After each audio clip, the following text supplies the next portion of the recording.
Well, Rabbi Friedman called me last night and let me know that there's a chance that maybe with all of our episodes that have been so political, that there's a chance that maybe, I don't know where you got this, that I could be offending people. So there's a chance that maybe at least half of our viewers might not have been taken kindly. Maybe I said some things that maybe were a little offensive, a little off-putting.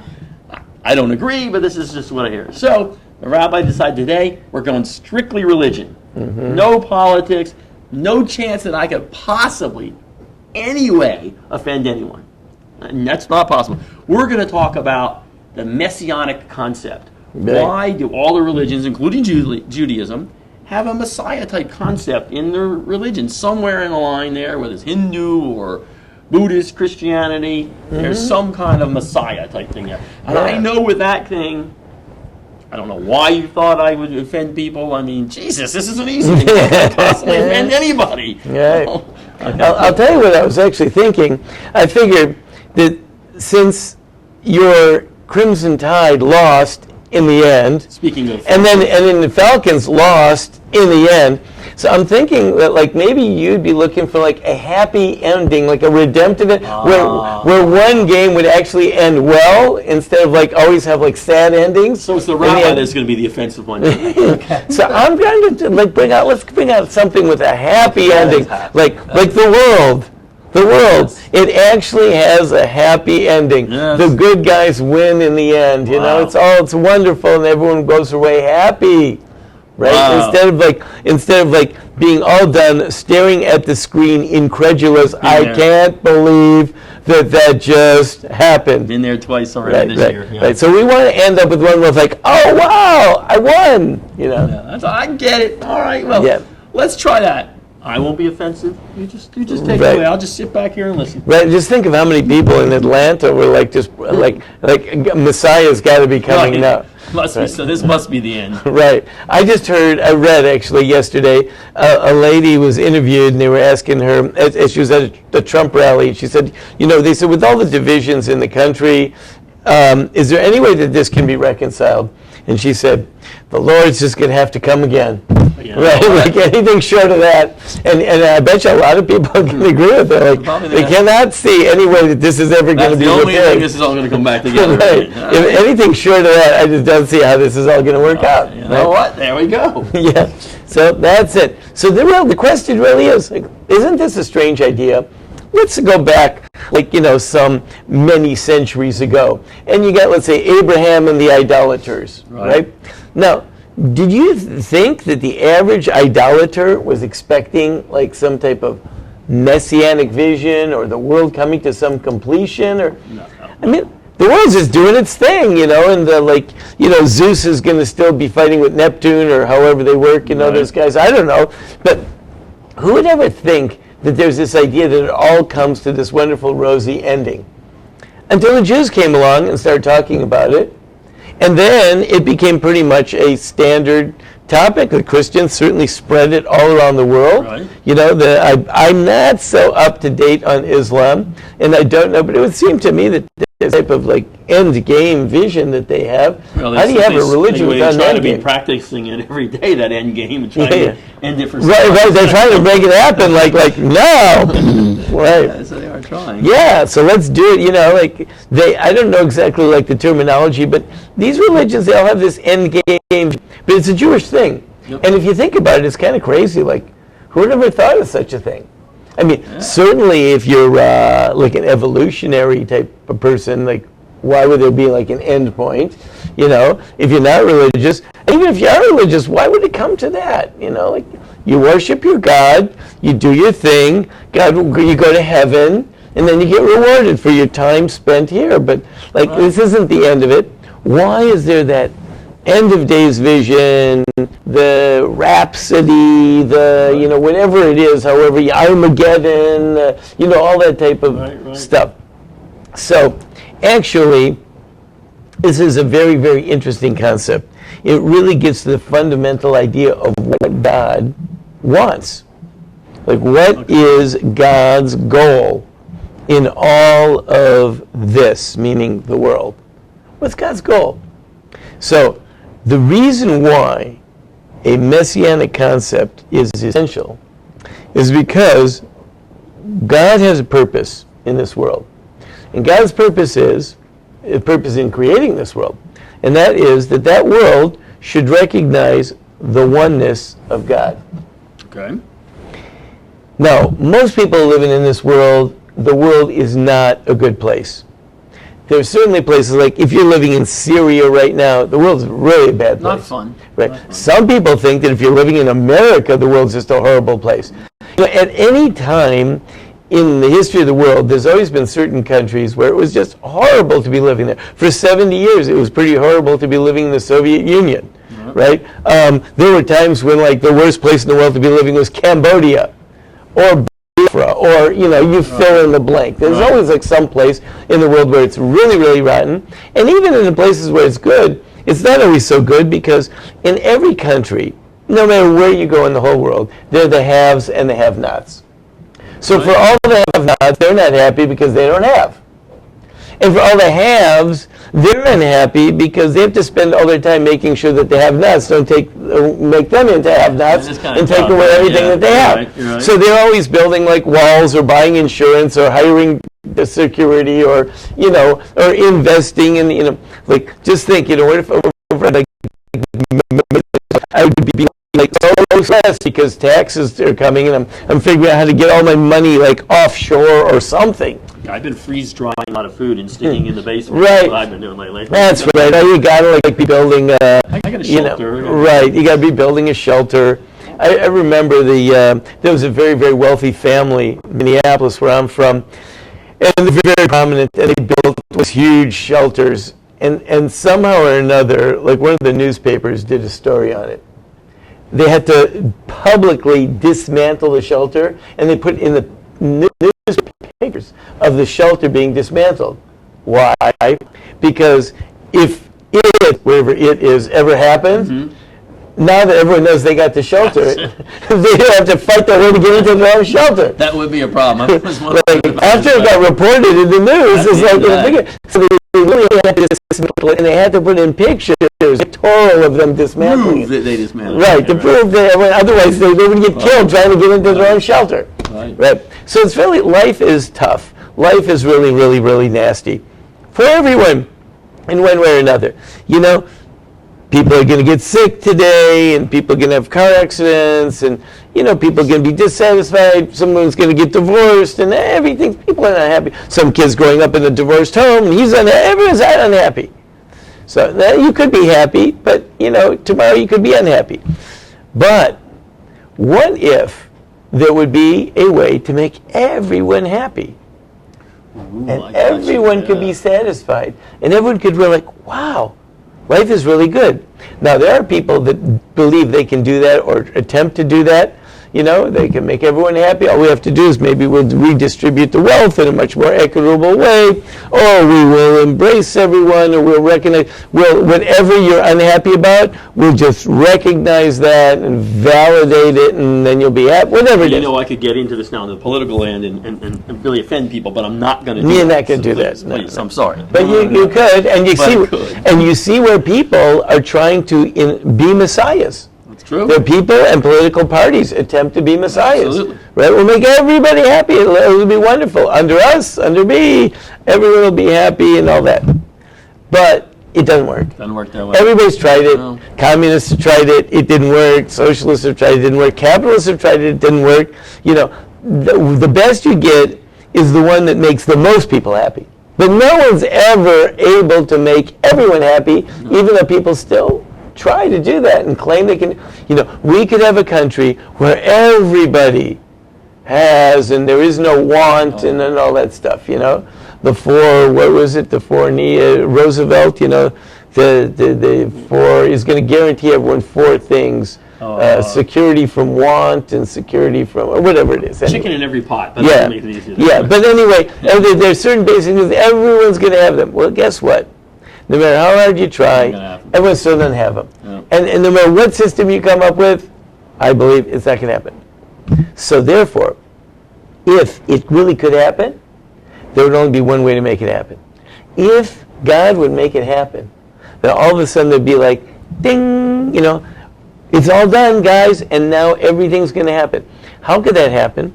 So God doesn't just pull the plug on the world and say, okay, everyone's done their thing, now it's all over with, and the world is all done, this imperfect world. God says, no, I'm going to perfect this world, and I'm going to show you, and everyone will recognize God because I can actually make it a perfect world, and everyone will be happy, and everyone will be satisfied, and everyone will have what they need, and everyone will smile at everyone tomorrow morning, and it'll be beautiful. Wow.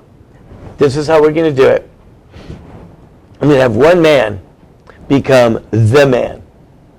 And everyone is going to so trust in that man that the whole world, he's going to tell everyone what to do. He's going to say, listen, guys, here's what you got to do. You guys got to stop fighting with this people, and you people have to stop fighting with those people. And you people are going to have to move out of here, and you people are going to have to move into there. And you people are going to have to give up on this, and you people are going to have to start doing that. And pretty soon, everyone's going to be working in harmony. Wow. And that one is going to say, and you know what? You know how I became the king of the world? Because God said so. And everyone's going to say, wow, you're right. And they're going to work in harmony. So you got something, let's say you got the internet. Fantastic tool. Unbelievable. Can you imagine 80 years ago, 50 years ago, describing to someone what the internet could possibly do? Oh. And it's beyond belief. Totally beyond belief. Right? And yet, we have the internet. Now, what's the problem with the internet? Well, I mean, you can look at those great things, or you can look at the picture of the monkey picking bugs off himself. That's right. Which, by the way, I think I sent you that. Check the feed. It's a good yeah. picture. Thanks. It's a good. The problem with the internet is, like, what can happen to it? It's got such upsides, it's got such downsides. And then there's internet security. Like, never before have so many people been in such peril. Absolutely. Never before Countries. has my security been so imperiled than the internet. I could get hacked. I could have all my money taken away, and I wouldn't even know about it. It used to be before someone had to come with a gun and maybe break in or rob the bank, stick them up. Then at least you could chase after them. Now they could rob the bank and no one even know about it for months. Country, they could be robbing the rent. Right, and no one even know. I wouldn't even know that I lost all my money. Right. Like, the world is so imperiled. That the internet is such promise, and yet it's brought with it such peril. How much money has to be spent on internet security? And what if we had the internet and everybody was honest? Wow, can you imagine what we could accomplish? I wouldn't even go to Facebook anymore, which is fun, but yeah, still. Look at what could be accomplished in minutes. In minutes. You wouldn't have to have all the security. You wouldn't have to worry about protecting yourself from hacking. Everything could go, so much information could transfer. We could accomplish so many wonderful things. The problem is, the only way it can be done is when one central authority takes everyone in charge and says, okay, this is where we're going to do it. Now, of course, that central authority has to be totally, 100% and absolutely benevolent.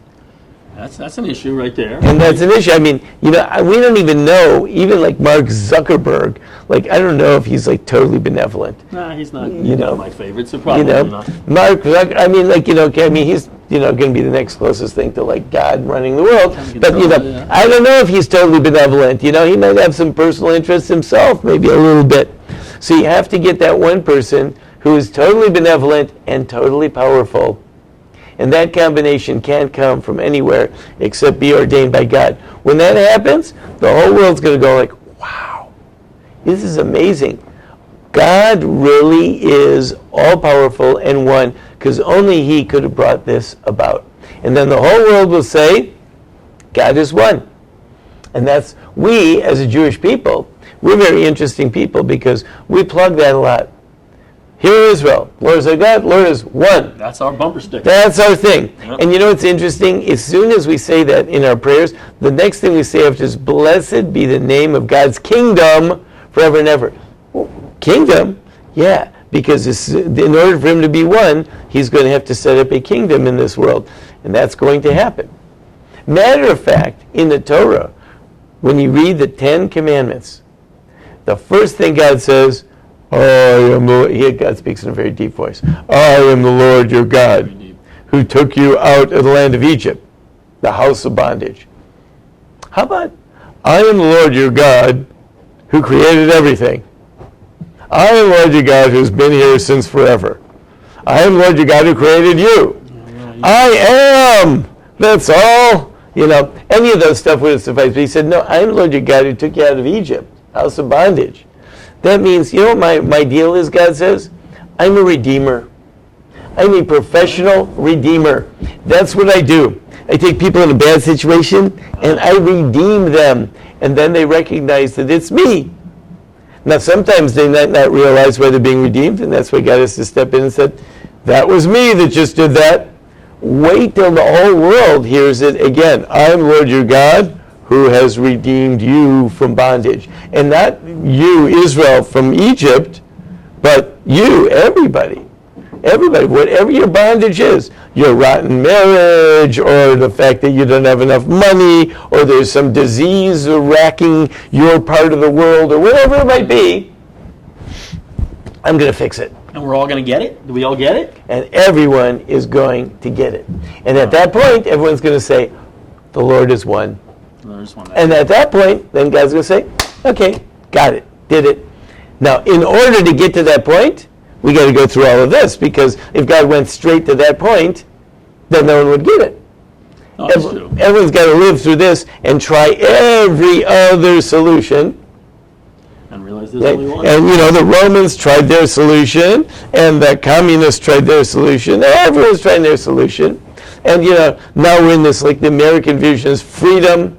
If we can just do freedom, export freedom all around the world, then everyone said, no, they're still not going to be happy, and you still can't get everyone to do freedom. And no matter what everyone tries, however good the idea sounds, there's some other group says they don't like it. Wow. So I got to give this whole gender thing a rest. I've been so fluid lately, I don't know what I'm doing. I'm done with that then. That's too much. Yeah, leave it. Let all this stuff, everyone's then going to be happy. Unbelievable. And everyone go, wow, I can't believe it. There's only one God. Now, I have to ask this question because this is what everybody's thinking. Okay, great. But then what? Then we're all happy, we all believe, then what? Right. Then the truth is, go to work the next day? The truth is, and people still go to work for a period of time. I don't know how long God has that in mind, but then after that, we do believe He's going to shut it down. Oh. Because once it's happened and we've achieved that, then we'll be shut down. But we do believe, as Jews, that there'll be a resurrection after that, which will be much less physical and much more perhaps like a spiritual existence, or some type of physical spiritual. It won't be like we recognize it now. But first we have to go through a stage where the world is as we recognize it, and we still have to pay the electric bill. Right. However, there's going to be peace and harmony, and everyone's going to work together under one authority. And everyone's going to like it because that one authority is benevolent and he cares about everybody and doesn't want to take advantage. That is amazing. That's something that the world has never seen. And that is something the world deserves to see. Before there's no world anymore, we deserve to see that. So now, just a little interesting, that's the Jewish Messiah. Now, I don't know much about the other religions, but I know in some of them it's more of an exclusive resurrection there, or redemption at the end, and not everyone gets redeemed. Yeah, right. Some of their messiahs have already come. Actually, all of them in the other religions, I think their messiah has already been here a little bit. Yeah, been here, right. Left, died, whatever. Right. So, that is a pretty standard move for anyone who thinks they've identified the Messiah and it doesn't pan out. He was here and he left, but he's coming back. That's pretty much a standard. And that way you're always okay, because he's going to come back. So we don't do that because we believe that if he's really the Messiah, he can take care of it on the first time around. He doesn't need a second try, a retry, come back. He doesn't need to run again. He can win the first election. Ali Stevenson tried that. It didn't work as well. Right. Yeah, well, Nixon ran a couple of times. He came back. He came back. Right. Nixon down. See how that worked. That didn't. So he tried it several times as well. But that's interesting. That's interesting. So.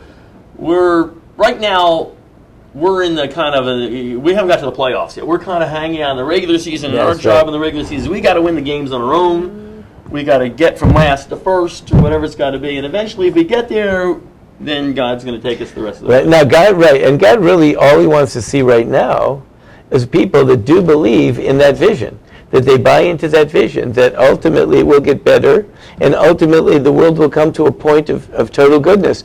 And it's really true, I believe. I think Obama famously quoted Martin Luther King, I believe it was, who said, and I'm paraphrasing, something about like the arc of history bends towards morality or bends toward justice or something like that. In other words, basically, like we've got to be always moving towards the better. It's always inexorably moving towards the better. That is the concept that Judaism introduced to the world. That is the key Jewish concept. Judaism gave the world that idea.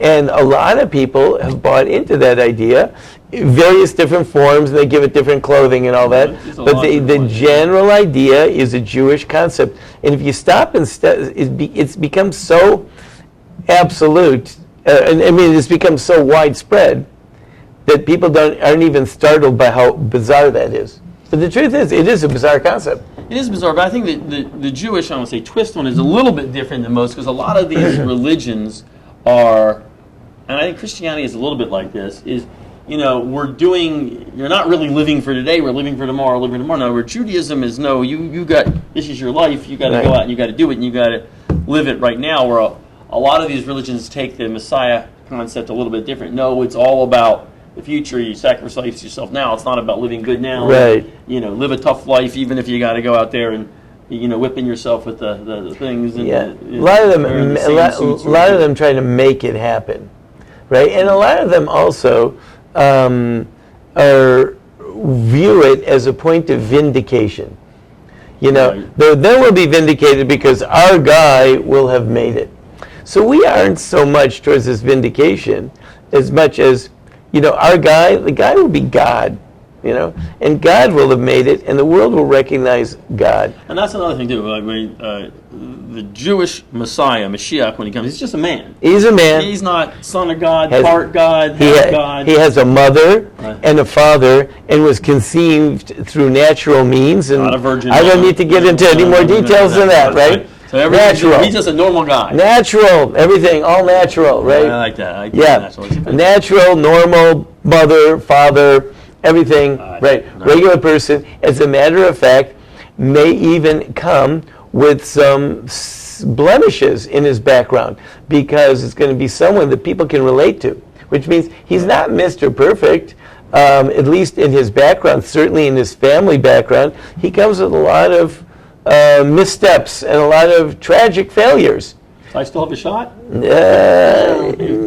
I got some missteps. But there is not a healthy history of people who speculate that they might actually be the person.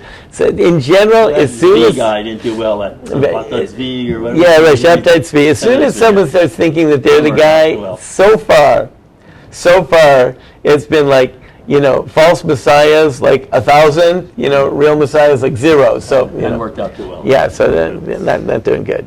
So it's interesting. The whole concept's interesting. So I understand why this has been copied throughout, with other religions. It makes sense. It does make sense. Right. Now that you sit down and you say it. After you say that, you think about then it. It's like, we'll all be happy. Because it gives purpose to life and everything. And it makes sense, even from God's perspective, it does make sense in that God wants to see the world come to recognize the oneness of God. Some end game, I think, in this creation. That's right. That makes sense. All right, well, that's very, very interesting. Okay. I like it. And I don't think we offended barely anyone.